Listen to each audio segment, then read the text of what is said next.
Really, thank you very much. That was a very robust conversation, and I will say congratulations once again to Edo State people today. The new governor takes over. So from the Abuja Network Center, we are talking security. Yes, we know that insecurity is a discussion that can never be an ended one. It is an ongoing conversation, and we shall continue to talk about security as the government continue to fight insecurity, to tackle different forms of insecurity. We are also going to take a look at other means of tackling insecurity. Yes, we know that there have been calls for effective community policing, which already we have, state policing as a means to tackle insecurity. The vigilants are there. Other security agencies have come up. All they want to do is to complement the government security agencies. But there is another one that has been on the front burner. We are talking about the forest guards. Yes, there has been calls for forest guards because everybody knows that when there is any kidnapping, the bandits and everything, they live in the forest. Who are the people guarding this forest? Apart from one or two occasions when we have the military or the police going in there to rescue people and to do justice to this particular issue, with the topic ungoverned spaces and kidnappings calls for establishment of forest guards. I have Ambassador Joshua Osatimehin. He is Commander General, Nigeria Hunters and Forest Security Service. You're welcome, sir. Yeah, good morning. Good morning, Nigerian. Well, I was looking at forest guard. To a layman, for clearer and more understanding, what is forest guard? Thank you, and once again, let me appreciate you for bringing me on board, and also to contribute my quotas to internal security of our country, most especially the ungoverned spaces, the forested region of our country. Ungoverned space, I think, is combination of the bushes and the forests that are unprotected or governed. There's no security presence. And you agree with me that in Nigeria, the ungoverned spaces cover almost 10 million acres of land. And you know it's massive. There's no security presence. This has given room to all these criminal elements to take their abode within the forest to perpetrate their evil deed. And I think is the missing link in terms of national security accession of our country. So recently, the NSCDC, I know that this they were before the Nigerian Senate, and the NSCDC Commander General, he vehemently argued against the implementation or establishment of another security agency. He rather said that instead of establishing another security agency, that the NSCDC should be well funded to carry out its duties. So with this now that we're looking at establishing forest guard, the calls for it, how can we marry these two? What's your take? The issue of Nigeria Hunter and Forest Security Service, I think, in my own opinion, should transit to Forest Guard because we have the structures and we have the relevant knowledge. And for the CG, NSCDC to advise government in that, in its capacity, I think it's not a bad idea. But I want to tell the Nigeria that our military is one of the best in the world.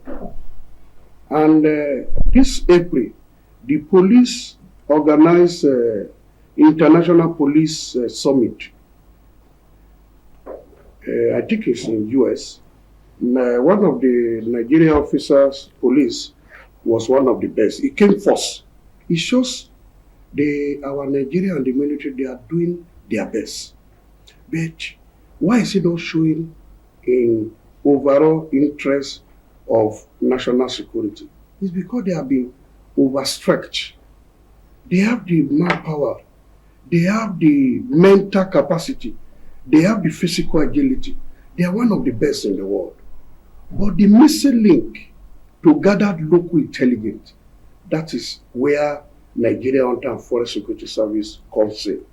But why are you so optimistic that the establishment of a forest guard will actually tackle this insecurity? Thank you. When you look at our forested region, that cover almost 10 million hectares unprotected, Nigeria forest is big beyond being policed by a department of paramilitary. He have to be a full-fledged paramilitary on his own. Maybe we have Road Agro Ranger, Mining Marshal. It's just a department within a paramilitary. I hope you are getting my point. We should not be waiting till when an issue happens within the forest and be calling the military or the police. There must be a security presence within the forest as a local intelligence. If you keep a forest guard here, if the forest guard in this forest is being kidnapped, you know there is a danger in that forest. If the man is killed, you know there is another danger there. You can reinforce. Look at 2014, when Ukraine and Russia's war started. When Russia wanted to annex Crimea, there is a group in Ukraine that tackle Russia, and then they call them a hustle group. You can Google it. They are just the voluntary group militia. And today, they have been incorporated into national security in Ukraine. Look at when China and Hong Kong, they're having issues about the boundary issues. It was People's Armed Police, voluntary, that tackled Hong Kong. And they restore peace. Russia has incorporated the group now into national security, as I'm talking to you. Sir, for me, forest guard is cost effective. How is it cost effective? Because they know the terrain. They are part of the locals. They gather local intelligence. For example, now I live in Kaduna. I know virtually all the forest within Kaduna axis. If anybody is being kidnapped within that area, it's just to call for interconnectivity of operation. From Yauri, Niger, do you understand what I'm saying? From Zamfara, from Abuja, from the Timor, they will be at the center. I don't know if you understand what I'm saying. Because paramilitary, they don't need much machinery compared to the military. Yeah, they can strengthen the military to meet up with what they are doing. But there must be a security presence within the forested region. Okay, when you say the local security, that's the forest guard and all of this, local intelligence do not require much funding.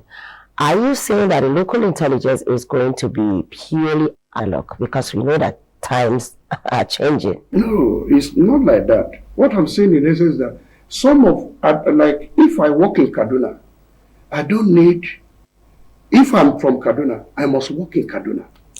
Okay, that. You understand what I'm saying? And I must, because we selected our member from the traditional institutions, they give us character of all the individual before we enlist them into our database.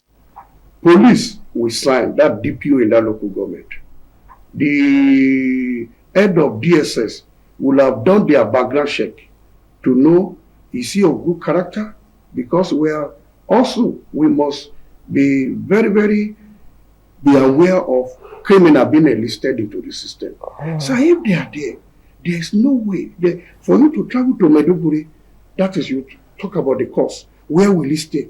But we are talking about these people are the one predominantly living here from time immemorial, giving local intelligence. And I will know if I should give false intelligence to the police or to the military at the detriment of my people. I'm going to be badly affected. Sir, me that I'm there in Kaduna, I must give you the exact what happened for security backup.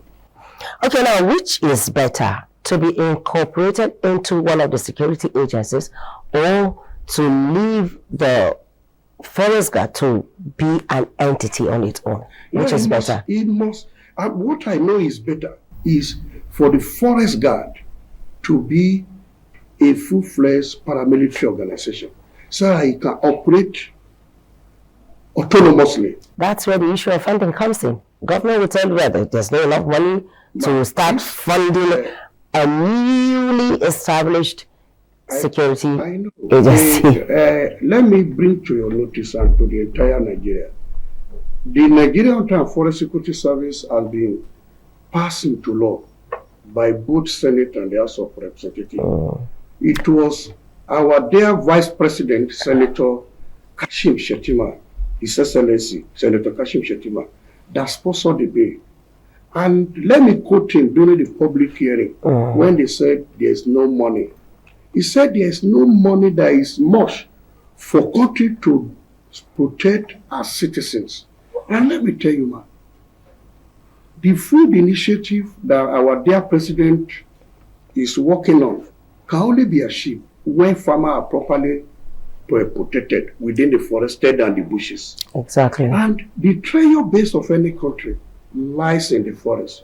Nigeria is losing over $1 trillion amount every year to all these people that occupy our forests at the expense of the country. And let me tell you, man, if anybody is being kidnapped today, maybe it's a foreigner, it has dented the image of the country. And the foreign investor that want to come in, they'll be discouraged. So Nigeria is losing more money.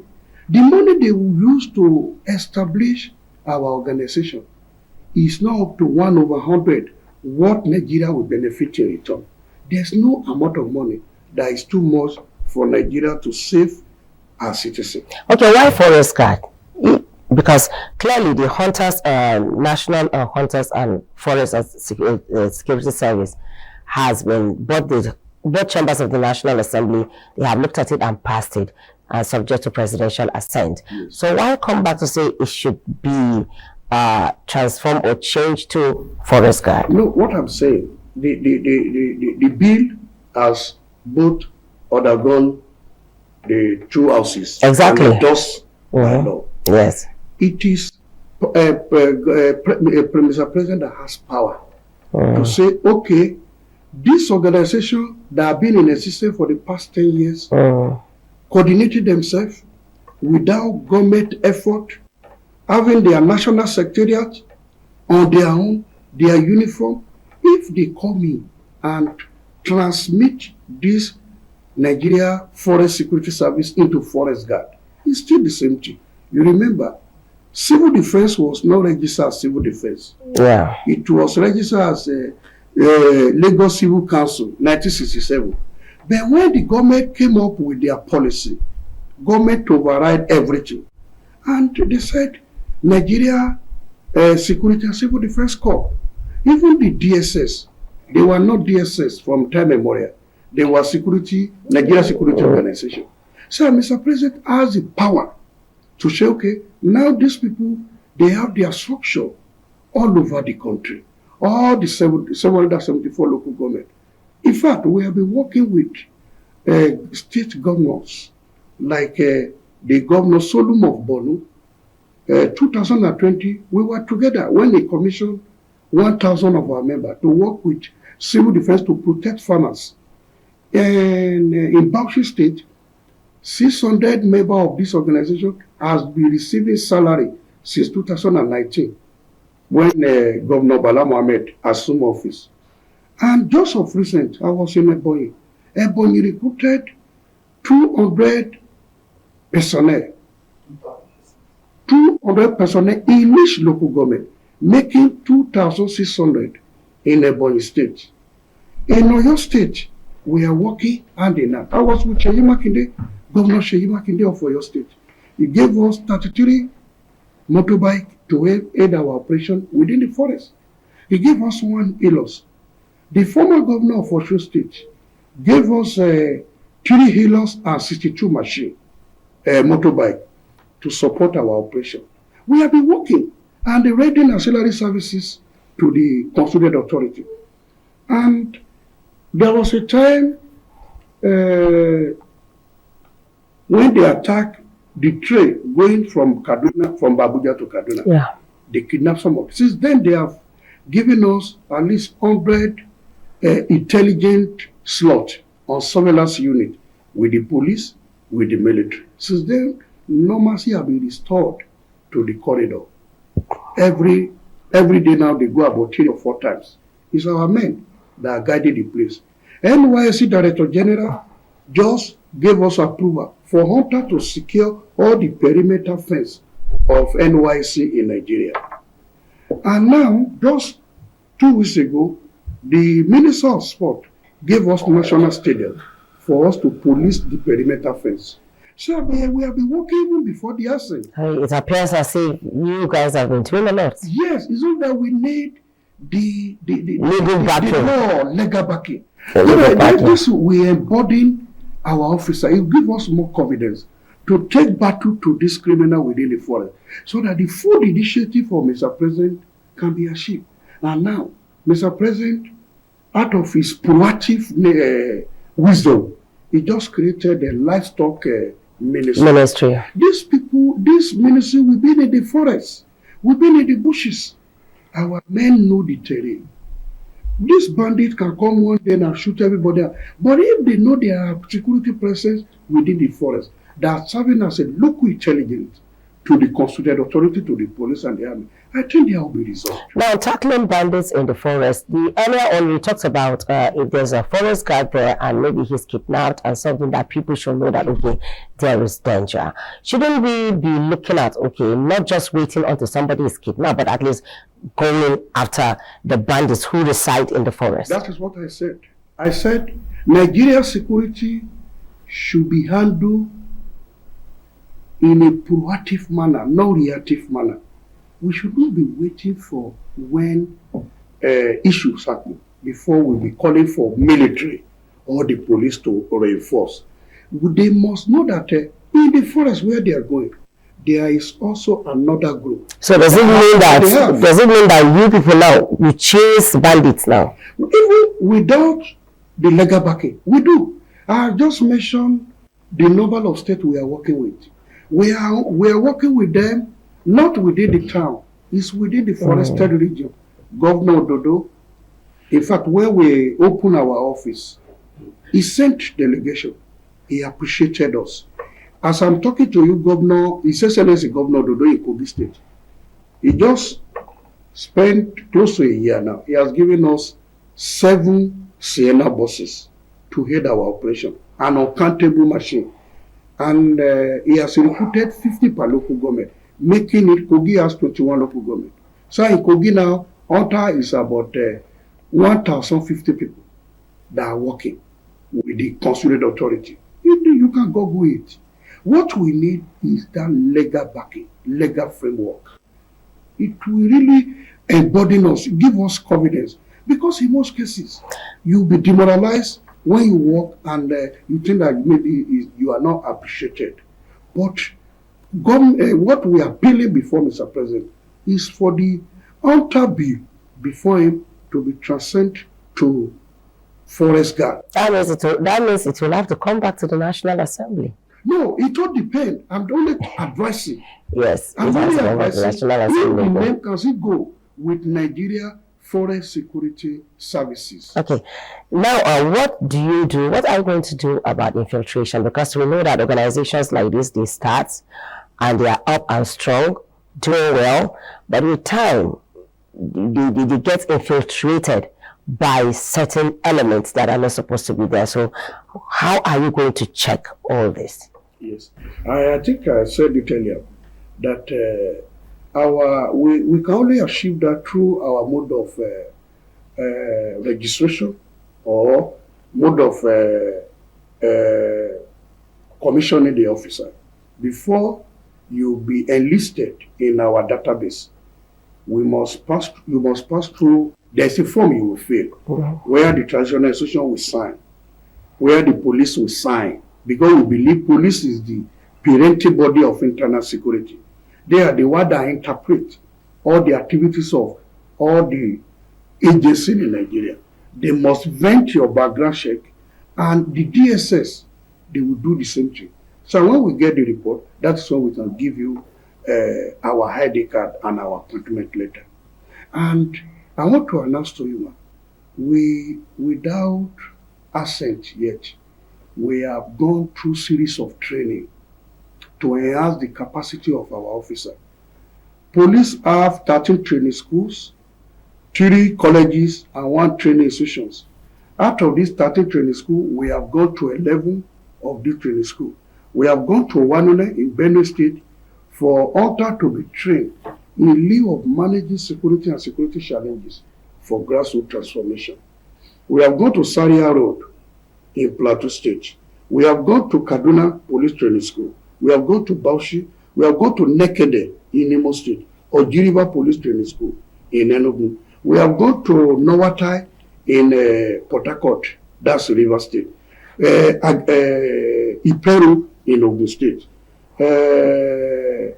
Lagos Police Training School. We have been trained by police with the approval of the Inspector General of Police and certified. We are also be trained by another parental body, the NSCDC. They have 3 colleges, one in Abeokuta, one in Abuja, and one in Katsina. I think they have another one coming up in Enugu State. So we have been trained on organizational management and effective report writing in order to guide the capacity of our boys. All this training cumulate together, we reduce criminal from infiltrating the system. Okay, my last question to you is that you are Commandant General now. What if it so happens that, okay, at the point of assent, your wish is granted, the forest guard is been passed into law, it can now become a full-fledged security agency, and then, boom, the government decides that, okay, another person will be appointed as Commandant General. How will you feel? Because you know something like that can happen. To the glory of God, between me and my living God, I will be happy, because you are part. The reason is I will be part of the system that give birth to a solution of internal security. And even though if I'm commissioned as Commander General, I can't be there for life. You agree exactly. With me? But if Nigeria is safe today, you can go to farm. Do you understand what I'm saying? Yeah. Our people from outside that have made their money, they can come to Nigeria and invest. It beyond the primordial interest of individual. It's all about Nigeria at first. Unless Kwame, one of the vice president of Federal Republic, when he was alive, they asked him, your happiest day? He said the happiest day is when Nigeria got our independent, because he's part of the struggle. He never mentioned the day he became vice president. Mm-hmm. He never mentioned somebody who has 7 PhD, a 7 master degree, 3 PhD, all those. But when you make history, you see, to me, what we are after, let Nigeria government incorporate us into the national security. Number 1, for full security initiative, and for the security of life and property. When you go to remote area, people are suffering. They will kidnap women, they will rape them, they will even rape their children, because there is no security present within the forest. That is what we are after. So what it then means is that, if I get you correctly, what it means is that when you have this legal backing, that means you have more power, more latitude to recruit more. People are burdening us. To recruit more. Yes, the confidence. And from there, government will now guide our mode of operation. Do you understand? You know, we operate now as a safe, okay, without law. But with law backing, we know that Okay, now working with as a constituted authority. Government guiding your operations. You know, there have been issues where some people will say that government controlling operations sometimes hinders operation because you have to wait for order from from Oga at the top before it will pass down to the down to the bottom where the order is supposed to carry it out. So sometimes getting effective operation while waiting for this order becomes difficult. Are you not worried about that when we're talking about government guiding your operations? It comes in diverse way. There are some operations that you need to do even without probably, okay, for example now, they say there is a kidnapping issues in one area. If you make up and government has not given you that, you need to pursue them. Okay, you can take the initiative. Yes, but you must take order that you are not working on your own because Nigeria is not a banana republic. It's a constituted authority. So we must take order. And when you are working with military or paramilitary, you should base the last order. And we are even waiting for government assent so that we can be properly trained by Nigeria military. We really want to learn from them. One of the best military in the world, and we want to learn more from the police. Thank you very much. You've done justice to this subject. Thank you very much for being part of the program. We have been talking with Ambassador Joshua Osatimori. He has said it all. There is need for other means of security agencies to be explored by government. Thank you very much. So that our forests and our bushes can be safe. Yes, we know that there are places where farmers can no longer go to farm because of the fear of the unknown. But with this, if everything come into place and things move on as we all hope, farmers can comfortably go to farm, and people can even travel without thinking or saying a special prayer, God, as I'm entering this car, let me get to my destination. Well, this is all that we've got from the Abuja Network Center. We will be taking a short break, and when we return, the program will continue. Okay, I am handing over to our Lagos Network Center.